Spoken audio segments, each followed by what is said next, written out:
नमस्कार। हमारे नए वीडियो में आपका स्वागत है। तो क्या आप नीलावंती तंत्र विद्या सीखना चाहते हैं? क्या आप विविध पशु पक्षियों से बातें करने का ज्ञान प्राप्त करना चाहते हैं?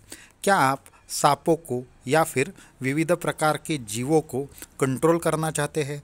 क्या आप विविध प्रकार के यक्ष गंधर्व किन्नर ये जो कुछ लोग हैं उनसे संपर्क कैसे किया जाता है ये सीखना चाहते हैं? क्या सच में नीलावंती ग्रंथ पढ़ने के बाद जो विद्याएं हैं वो सच में सिखाई जा सकती है या नहीं जा सकती, और अगर सीखनी है तो किस तरह से सीखनी पड़ती है? इन सभी बातों को जानने के लिए इस वीडियो को एंड तक जरूर देखिए, क्योंकि इस वीडियो में मैं सिर्फ आपको नीलावंती ग्रंथ क्या है और इसमें क्या है इतना नहीं बताने वाला हूँ, तो उसके भी आगे जाकर इसकी विद्याएं किस तरह से सीखी जा सकती है ये भी मैं बताने वाला हूँ। तो अगर आपको इन विद्याओं में थोड़ी भी दिलचस्पी है तो हमारे वीडियो को लाइक करना, चैनल को सब्सक्राइब करना और हमारे वीडियो को ज़्यादा से ज़्यादा लोगों तक पहुंचाना ना भूलिए, क्योंकि मैं ऐसा एकदम से आपको कह सकता हूँ कि ये विद्याएं सीखी जा सकती है और सिखाई भी जा सकती है। तो वीडियो को एंड तक देखना ना भूलिए। तो वीडियो को शुरू करते हैं। तो हुआ ऐसे कि मैं नीलावंती ग्रंथ की बारे में बहुत सारी चीज़ें मैंने सुनी थी। तो वो 2002 या 2001 के पहले की बात है, जब मुझे नीलावंती ग्रंथ के बारे में बहुत सारी चीज़ें मालूम पड़ी। जैसे कि ये शापित है, इसको पढ़ने के बाद मौत होती है, इसमें किस तरह से पशु पक्षियों से संपर्क करना है, क्या नहीं करना है, ये सारी की सारी चीज़ें दी गई थी। तो क्या सच में नीलावंती ग्रंथ पढ़ने के बाद मृत्यु हो जाती है, या फिर नीलावंती ग्रंथ या क्या चिता के सामने पढ़ना चाहिए, या फिर नीलावंती ग्रंथ किस तरह से काम करता है और किस तरह से लोग इससे पागल हो जाते हैं? ऐसी बहुत सी कहानियाँ मैंने पहले भी सुनी थी। तो उसके लिए मुझे भी ये जानने में बहुत रुचि थी कि किस तरह से नीलावंती ग्रंथ काम करता है और क्या ये सच में विद्या है या नहीं है। तो उसके लिए मैं बहुत सारे लोगों से इसकी विषय में चर्चा कर रहा था। तो मुझे भी कुछ ऐसे लोगों के दर्शन हुए जिन्होंने नीलावंती ग्रंथ के बारे में मुझे बताया और खुलकर कुछ चीज़ें भी दिखाई। तो उस तरह से मैं ये तो साफ साफ समझ गया था कि नीलावंती ग्रंथ की विद्याएं जानने वाले आज भी बहुत सारे लोग हैं और वो हमें भी सिखा सकते हैं, परंतु कोई भी उस विद्या को सिखाने वाला मुझे तब तक नहीं मिला था। तो उसके लिए मैंने हमारे गुरु से एक बार पूछा कि मुझे ये विद्या सीखनी है तो इसके लिए क्या करना पड़ेगा। तो उन्होंने मुझे बताया कि नीलावंती ग्रंथ विद्या और हमारा योग शास्त्र कोई भी अलग चीज़ नहीं है। अगर आपने पातंजल योग का अभ्यास किया होगा या पतंजल योग पढ़ा होगा तो उसमें भी दूसरे पशु पक्षियों से बात कैसे करना है वो साफ साफ श्लोक में दिया गया है। तो वो श्लोक लेकर हमारे गुरु ने हमें बताया कि यहाँ पे भी हमारे शास्त्र में लिखा है कि विविध प्राणी पक्षियों की भाषा का ज्ञान हमें किस तरह से होता है। तो उसके लिए तुम्हें सबसे पहले तो ध्यान धारणा समाधि आनी चाहिए और उसके बाद इसका प्रयोग कुछ ना कुछ तो मुमकिन है। तो फिर उसके बाद उन्होंने मुझे कुछ चीज़ें खुद करके दिखाई। जैसे कि उन्होंने मुझे दिखाया कि वहाँ पे एक चींटी जा रही थी और वो अपने घर की तरफ जा रही थी। उसका जो भी वहाँ पे उन्होंने एक चींटियों का पूरा झुंड था, वो एक दिशा में जा रहा था और वहाँ पे उन्होंने खाना कहीं पे रख दिया था। तो इस तरह से वो चींटी अपने घर की तरफ जा रही थी। तो मेरे गुरुजी ने बोला कि अभी देख लो ये क्या होता है। उसके बाद उन्होंने अपने दोनों पैर वो सिद्धासन में बैठ गए। अपने दोनों पैरों को एक दूसरे के ऊपर रख कर वो सिद्धासन में बैठ गए और सिद्धासन में बैठने के बाद उन्होंने कुछ हाथ में एक छड़ी ले ली और उससे सर्कल कर दिया ज़मीन पर और उन चींटियों को हमारे ही हिंदी स्पष्ट भाषा में बोला कि अभी तुम सब यहाँ पे आ जाओ।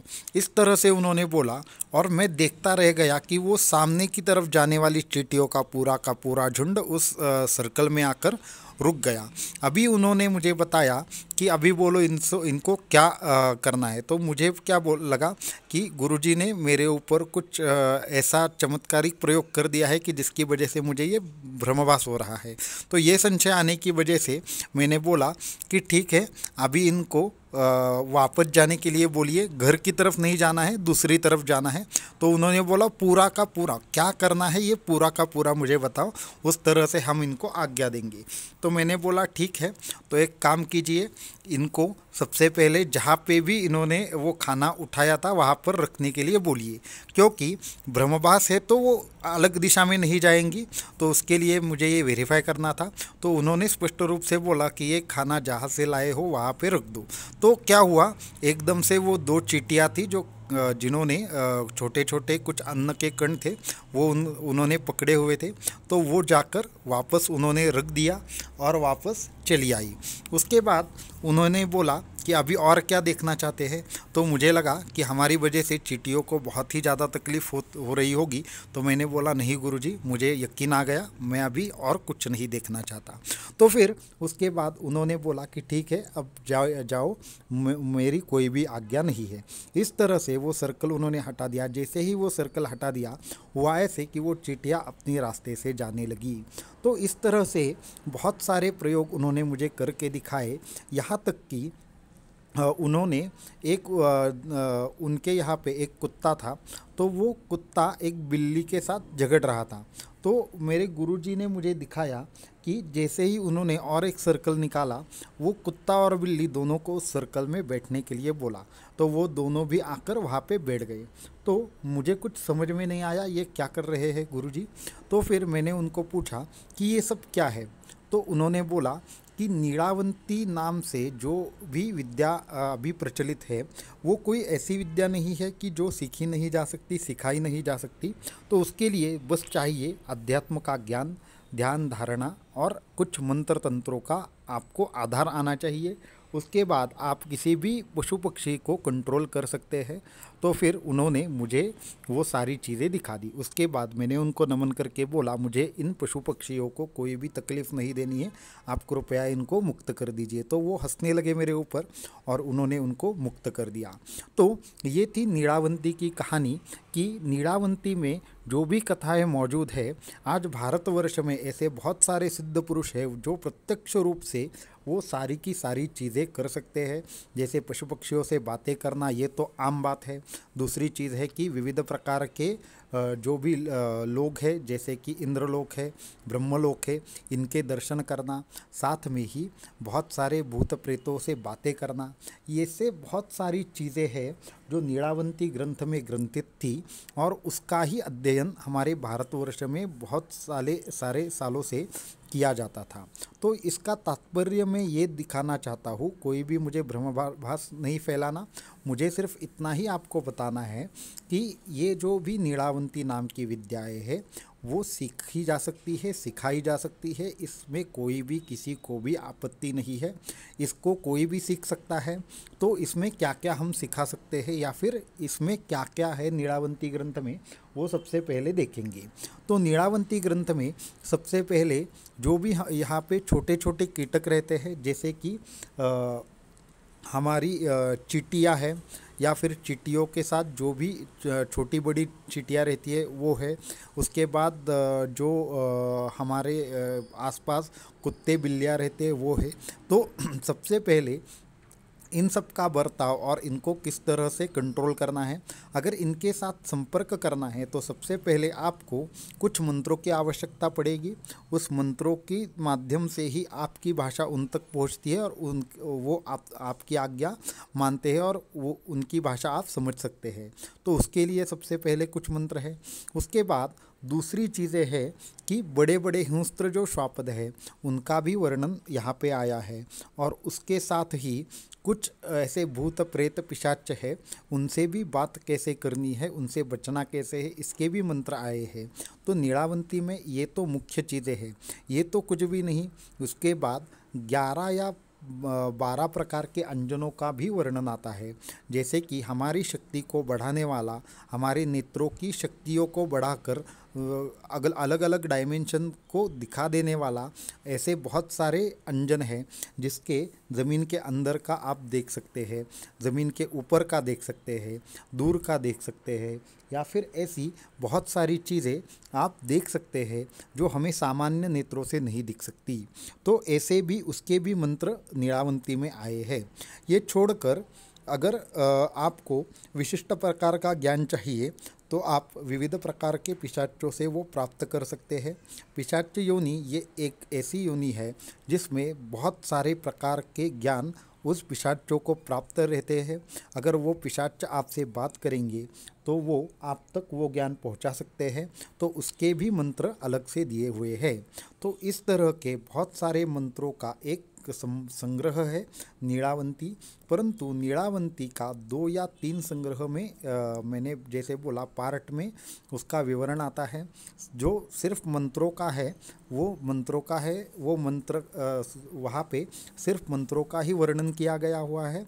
दूसरी चीज़ है कि जहाँ पे क्रियाओं का वर्णन दिया गया हुआ है, और सबसे अंत में दोनों का ही कॉम्बिनेशन है, कौन सा मंत्र और उसकी कौन सी क्रिया है। ये 3 भागों में नीलावंती का वर्णन आता है। तो इसके लिए ये तीनों जब भी आप एक साथ पढ़ोगे तभी इसका ज्ञान होगा। सिर्फ मंत्रों को पढ़ने से या फिर कोई अंजन सिद्ध करने से कुछ भी लाभ हासिल नहीं होगा। अगर ठीक से उस क्रिया को किया नहीं गया, ठीक से उस सामग्री का इस्तेमाल नहीं किया गया हुआ, तो लोग अक्सर पागल हो सकते हैं, मर सकते हैं, या फिर उनको जो भी दिखेगा वो सहन नहीं हुआ तो उनके साथ कुछ भी अघटित घटना घट सकती है। तो उसके लिए नीलावंती ये एक उत्तम अभ्यास करने योग्य ऐसी विद्या है। ये विद्या कोई भी सीख सकता है अगर योग्य शिष्य हो या फिर आपकी योग्यता हो, तो आपको भी ये विद्या हम जरूर सिखा सकते हैं। लेकिन उसके लिए आपको 2 या 3 बातें फॉलो करनी पड़ेगी। सबसे पहली, आपको विशिष्ट प्रकार की साधनाएं करने की तैयारी रहनी होगी। दूसरी चीज़, आपको ये सब चीज़ें अच्छी के लिए यूज़ करनी है। तीसरी चीज़, आपको ध्यान, धारणा और समाधि इसके विषय में थोड़ी जानकारी होनी चाहिए। ये छोड़कर पतंजलि योग में भी कुछ ऐसे वर्णन आते हैं जिससे नीलावंती ये ग्रंथ सच में है, और सच में हम पशु पक्षियों से बातें कर सकते हैं, उनको कंट्रोल कर सकते हैं। इस तरह के मंत्र खुद पतंजलि योग में भी दिए गए हैं। तो इसके लिए नीलावंती ग्रंथ अत्यंत सत्य है। इसकी विद्याएं सीखी जा सकती है, सिखाई जा सकती है। अगर आपको इसमें कोई भी इंटरेस्ट है तो आप upaytantra7@gmail.com पर हमें ईमेल कर सकते हैं, या फिर आपके जो भी प्रश्न हैं आप हमसे कमेंट में पूछ सकते हैं। साथ में ही नीचे डिस्क्रिप्शन में आपको एक आईडी भी मिल जाएगा। वो जो आईडी है उससे हमारे इंस्टाग्राम का डायरेक्ट लिंक कनेक्टेड है, तो उससे भी आप हमसे संपर्क कर सकते हैं। तो आज के वीडियो में इतना ही। अगले वीडियो में मैं ज़रूर बताऊंगा कि किस तरह से हमें नीलावंती के ग्रंथों की जो भी विद्या है किस तरह से और आगे सीखनी है, और इसके एडवांस में क्या क्या मिलेगा। तो आज के वीडियो में इतना ही। अगर आज का वीडियो आपको पसंद आ रहा है तो हमारे चैनल को सब्सक्राइब करना, वीडियो को लाइक करना ना भूलिए। धन्यवाद।